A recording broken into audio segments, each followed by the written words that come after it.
அதாவது எஸ்ஐஆரை வந்து வாக்குரிமை விஷயத்துக்காக பயன்படுத்தாம அதை குடியுரிமை சம்பந்தப்பட்டதாகவும் பயன்படுத்துறாங்க.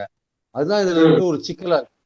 நீங்க 87க்கு ம், முன்னாடி பிறந்திருந்தா உங்களுடைய பிறந்த தேதி, பிறந்த சர்டிபிகேட்டு, நீங்க 2002 2005 வாக்காளரா இல்லாட்டி, அது தீவிர திருத்த பட்டியல் அப்போ உங்க பேர் இல்லாட்டி 2005 2002ல நீங்க ரொம்ப கஷ்டப்படுவீங்க. 87க்கு முன்னாடி பிறந்திருந்தீங்கன்னா உங்களோட பிறந்த தேதி, பிறந்த இடம் சர்டிபிகேட்டு, 87க்கும் 2004க்கும் நடுவில் பிறந்திருந்தீங்கன்னா உங்க பிறந்த தேதி, உங்க பிறந்த சர்டிபிகேட்டு, உங்க அப்பாவோட பிறந்த தேதி, பிறந்த சர்டிபிகேட்டு, 2004க்கு அப்புறம் பிறந்திருந்தீங்கன்னா உங்க பிறந்த தேதி, பிறந்த சர்டிபிகேட், உங்க அப்பாவோட பிறந்த தேதி, பிறந்த சர்டிபிகேட், உங்க அம்மாவோட பிறந்த தேதி, பிறந்த சர்டிபிகேட். இதெல்லாம் எது கேட்கறாங்க?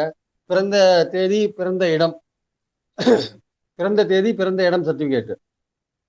அப்பாது அம்மாது ரெண்டுமே கேட்கறாங்க. எது கேட்கறாங்க இதெல்லாம்?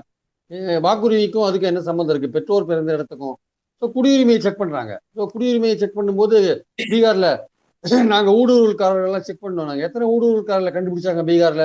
அதை பத்தி எந்த விவரமும் கிடையாது. ஹோல் எக்ஸசைஸே சார் சந்தேகத்துக்குரிய ஒரு எக்ஸசைஸா இருக்கு. அதனால இது எதிர்க்க வேண்டிய கடமை இருக்கு. எடப்பாடி ஆதரிக்கிறாருன்னா ஒரு பாஜகவுடைய கூட்டணியில இருக்காரு, அவர் ஆதரிக்கிறாரு. ஆனா எதிர்க்க வேண்டிய கட்டாயம் கண்டிப்பா இருக்கு. அது திமுக செய்யறாங்க, திமுக கூட்டணி கட்சிகள் செய்யறாங்க, தாவேக்காவும் அது செய்யறாங்க. அதுல இருக்கிற பிரச்சனைகளை உணர்ந்து மக்கள் பிரச்சனை இது. ஆக்சுவலா இது கட்சி பிரச்சனையே கிடையாது, மக்கள் பிரச்சனை.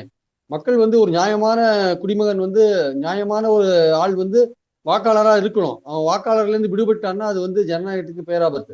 அதனால அந்த மாதிரி ஒவ்வொரு தனிமனித எந்த ஒரு தனி மனிதனும் விடுவிடாமல் அவர்களை வாக்காளர் ஆக்குவதுதான் நம்ம நோக்கமா இருக்கணும். ஆனா இங்க நோக்கம் என்னவா இருக்குன்னா எவ்வளவு பேர் டிராப் பண்ணான்றதான் நோக்கமா இருக்கு. ஸோ இது தவறான ஒரு அணுகுமுறையில வந்து பாஜக தூண்டுதல்ல மத்திய தேர்தல் கமிஷன் இது செய்யறாங்க. ஆக்சுவலா சுப்ரீம் கோர்ட்டும் வந்து தேர்தல் கமிஷனை ஒரு கிடுக்கு இப்படி போட்டு பிடிக்க மாட்டேன்றாங்க. அவங்க கழுவுரிமையில நடுவுரிமையின் மாதிரி போயிட்டு இருக்காங்க.